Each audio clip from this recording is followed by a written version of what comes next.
जय श्री राधे कृष्ण। आप सभी का हमारे YouTube चैनल पे बहुत बहुत स्वागत है। आइए आज सुनते हैं मोहिनी एकादशी की कथा। मोहिनी एकादशी का व्रत जो कि इस बार 12 मई 2022 दिन गुरुवार को एकादशी का व्रत किया जा रहा है। सबसे पहले तो आप सभी भक्तों को मोहिनी एकादशी की ढेर सारी शुभकामनाएं। आप सभी के जीवन में लक्ष्मी नारायण की कृपा से आप सभी को सभी प्रकार के सुख और समृद्धि की प्राप्ति हो। मोहिनी एकादशी का व्रत यह हर वर्ष वैशाख माह के शुक्ल पक्ष की एकादशी तिथि के दिन मोहिनी एकादशी का व्रत किया जाता है। इसे एकादशी या 11 व्रत के नाम से जाना जाता है। मोहिनी एकादशी के व्रत में इस दिन भगवान श्री हरि विष्णु, माता लक्ष्मी और भगवान विष्णु के मोहिनी स्वरूप का पूजन किया जाता है और इस दिन भगवान श्री राम का भी साथ में पूजन किया जाता है। मोहिनी एकादशी का व्रत यह सभी प्रकार के पापों को नष्ट करने वाला और इस व्रत के प्रभाव से मोह बंधन तथा पापों से मुक्ति प्राप्त होती है। इस व्रत को भगवान श्री राम ने सीता माता की खोज के दौरान इस व्रत को किया था तथा इस व्रत को भगवान श्री कृष्ण के कहने पर युधिष्ठिर आदि ने भी मोहिनी एकादशी व्रत को किया था और इसी मोहिनी एकादशी व्रत के प्रभाव से उनके सभी दुख और कष्ट दूर हुए थे। एकादशी का व्रत यह व्यक्ति के सभी तापों को नष्ट करने वाला है। एकादशी का व्रत जो कि हर माह के कृष्ण पक्ष और शुक्ल पक्ष की एकादशी तिथि के दिन एकादशी का व्रत किया जाता है। हर व्रत का अपना अपना विशेष महत्व माना गया है। इसी प्रकार से वैशाख माह शुक्ल पक्ष की मोहिनी एकादशी व्रत का अपना विशेष महत्व है। इस दिन सच्ची श्रद्धा के साथ, नियम और निष्ठा के साथ जो भी भगवान श्री हरि विष्णु, माता लक्ष्मी, भगवान विष्णु के स्वरूप मोहिनी का पूजन करते हैं, भगवान श्री राम का पूजन करते हैं, उनके सभी दुख और कष्ट दूर हो जाते हैं तथा सभी प्रकार के सुख और समृद्धि की प्राप्ति होती है। तो आइए सुनते हैं मोहिनी एकादशी की कथा। अगर आप एकादशी के उपलक्ष्य में ब्राह्मण दक्षिणा, अन्नदान, वस्त्रदान आदि के लिए देना चाहते हो तो आप हमें अपने श्रद्धा और सामर्थ्य के अनुसार हमें डिस्क्रिप्शन में जाकर के वहां से गूगल पे, फोन पे या अकाउंट नंबर के माध्यम से अपने श्रद्धा और सामर्थ्य के अनुसार ब्राह्मण दक्षिणा प्रदान कर सकते हैं। तो आइए सुनते हैं मोहिनी एकादशी व्रत की कथा। तो बोलिए प्रेम से भगवान श्री हरि विष्णु की जय, माता लक्ष्मी की जय, एकादशी माता की जय। बहुत समय पहले की बात है कि प्राचीन समय में सरस्वती नदी के किनारे भद्रावती नाम की एक नगरी बसी हुई थी। उस नगरी में द्वितीमान नामक राजा राज्य किया करता था। उस नगरी में एक वैश्य रहता था जो कि धन धान्य से परिपूर्ण था। उसका नाम धनपाल था। वह अत्यंत धर्मात्मा तथा नारायण भक्त था। उसने नगर में अनेक भोजनालय, प्याऊ, कुएं, तालाब, धर्मशालाएं आदि बनवाए। सड़कों का निर्माण, आम, जामुन, नीम आदि के वृक्ष लगवाए जिससे पथिकों को सुख की प्राप्ति हो सके।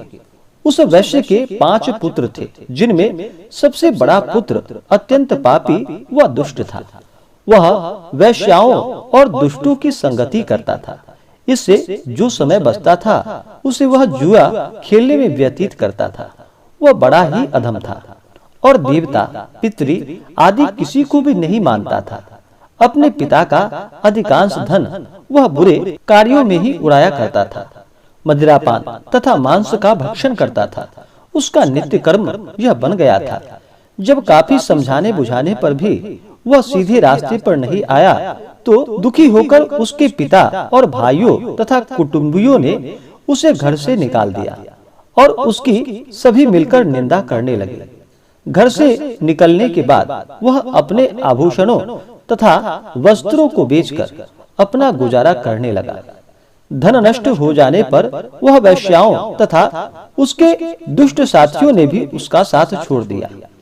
जब वह भूख प्यास से व्यथित हो गया तो उसने चोरी करने का विचार किया और रात्रि में चोरी करके अपना पेट पालने लगा।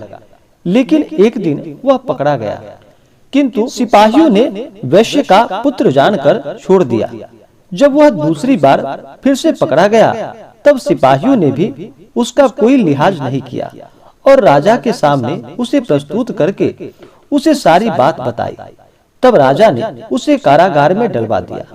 कारागार में राजा के आदेश से उसे बहुत कष्ट दिए गए और अंत में उसे नगर छोड़ने के लिए कहा गया। दुखी होकर उसे नगर छोड़ना पड़ा। अब वह जंगल में पशु पक्षियों को मारकर अपना पेट भरने लगा। फिर बहेलिया बन गया और धनुष बाण से जंगल के निरीह जीवों को मारकर वह खाने लगा और उसे बेचने लगा। एक बार वह भूख और प्यास से व्याकुल होकर भोजन की तलाश में निकल पड़ा और कौटिन्य मुनि के आश्रम में जा पहुंचा। उन दिनों वैशाख का महीना था। कौटिन्य मुनि गंगा स्नान करने आए थे। उनके भीगे वस्त्रों की छींटे मात्र से इस पापी को कुछ सद्बुद्धि की प्राप्ति हुई और वह अधम ऋषि के पास जाकर हाथ जोड़कर कहने लगा कि हे महात्मा, मैंने अपने जीवन में अनेकों पाप कर्म किए हैं। आप कृपा कर उन सभी पापों से छूटने का कोई साधारण और बिना धन का उपाय बतलाइए। फिर ऋषि ने कहा कि तुम ध्यान देकर सुनो। वैशाख माह के शुक्ल पक्ष की एकादशी का व्रत तुम करो। इस व्रत का नाम मोहिनी है। इसका उपवास करने से तेरे सभी पाप नष्ट हो जाएंगे। ऋषि के ऐसे वचनों को सुनकर वह अत्यंत प्रसन्न हुआ और उनकी बतलाई हुई विधि के अनुसार उसने मोहिनी एकादशी का व्रत किया और फिर मोहिनी एकादशी व्रत के प्रभाव से उसके सभी पाप नष्ट हो गए और अंत में वह गरुड़ पर सवार होकर विष्णु लोक को प्राप्त हुआ। इस प्रकार से भगवान श्री हरि विष्णु की कृपा से उसके सभी पाप और ताप नष्ट हो गए। तो बोलिए प्रेम से भगवान श्री हरि विष्णु की जय। माता लक्ष्मी की जय। एकादशी माता की जय।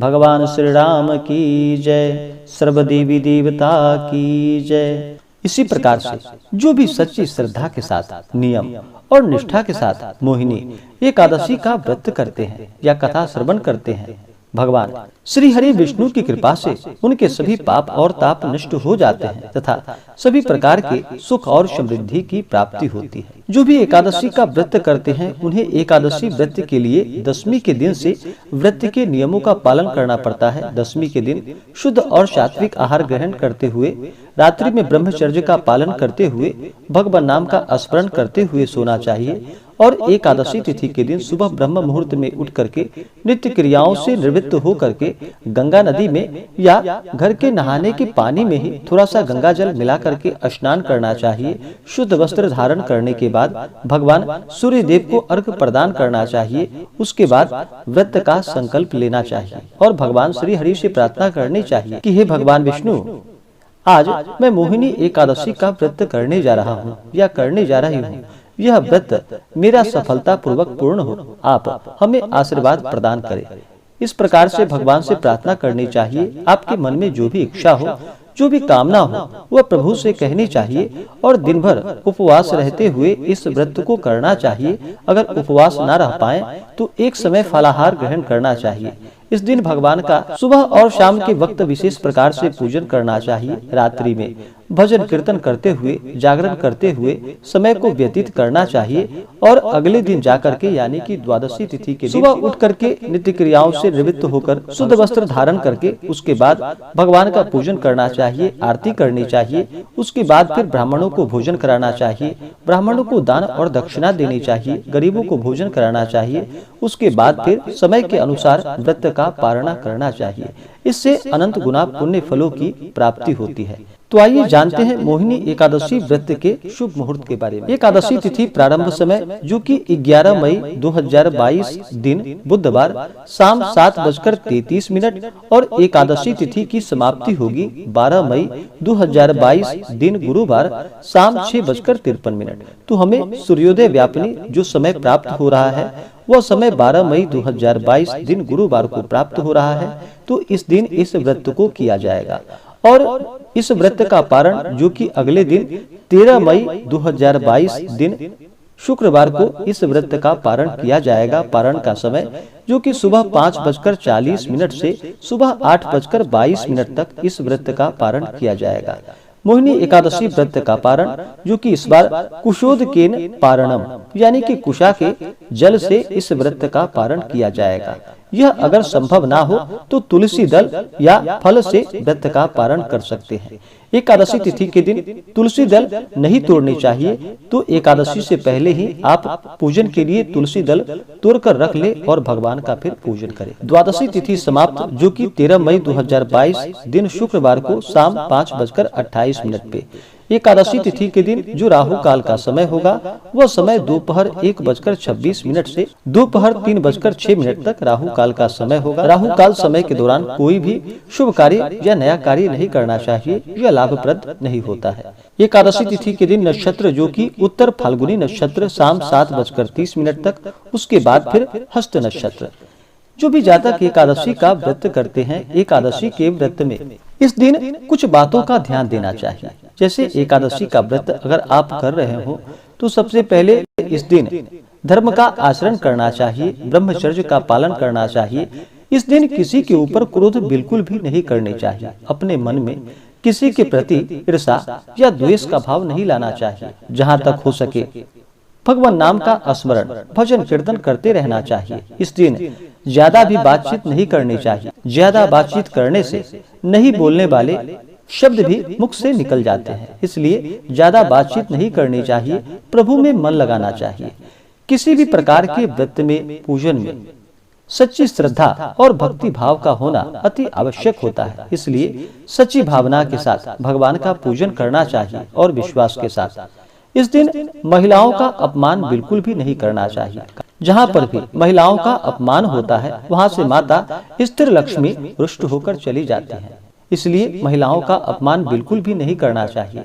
एकादशी के व्रत में चावल ग्रहण नहीं करना चाहिए। कहा जाता है एकादशी के व्रत में चावल ग्रहण करने से रेंगने वाली जीवों के रूप में जन्म लेना पड़ता है। इस दिन बिल्कुल भी चावल ग्रहण नहीं करना चाहिए। जहाँ तक हो सके उपवास रह करके इस व्रत को करना चाहिए। उपवास अगर नहीं रह पाते हैं, अगर शरीर स्वस्थ ना हो, किसी भी प्रकार की परेशानी हो, तो आप एक समय फलाहार ग्रहण करके अपने सामर्थ्य के अनुसार इस व्रत को करें। एकादशी के दौरान जो भी माताएं बहनें मासिक धर्म में होती हैं, उन्हें एकादशी का उपवास तो करना चाहिए, लेकिन इस दिन पूजन नहीं करना चाहिए। आप एकादशी व्रत के नियमों का पालन कर सकते हैं।